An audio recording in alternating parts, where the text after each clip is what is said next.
ГСП онлайн. Городские новости сейчас. Среда, 17:45. Арена Ледового дворца. Торжественное открытие республиканского турнира по хоккею имени Сергея Капустина. Уже в 23-й раз спортсмены со всего региона приезжают помериться силами.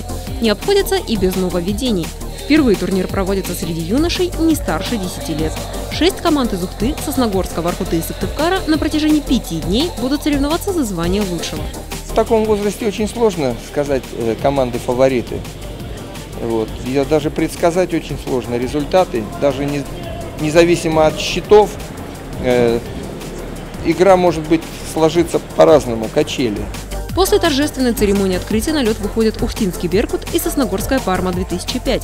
Все так же, как и у взрослых спортсменов. Страсти и борьба на льду, подбадривающие крики с трибун. Счет открывают хозяева. Но за 13 секунд до конца первого периода Роман Пыжьянов лишает соперника преимущества.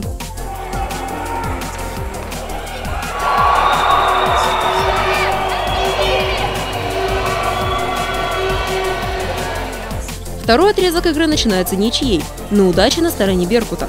Александр Куклин оформляет дубль. Обойдя вратаря, шайбу забивает Николай Чепсанов.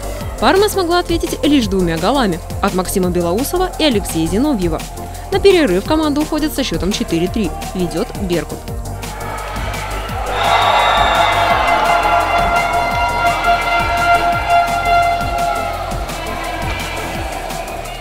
В последней 15-минутке гости уравнивают количество забитых шайб. Игра заканчивается ничьей. Счет 4-4.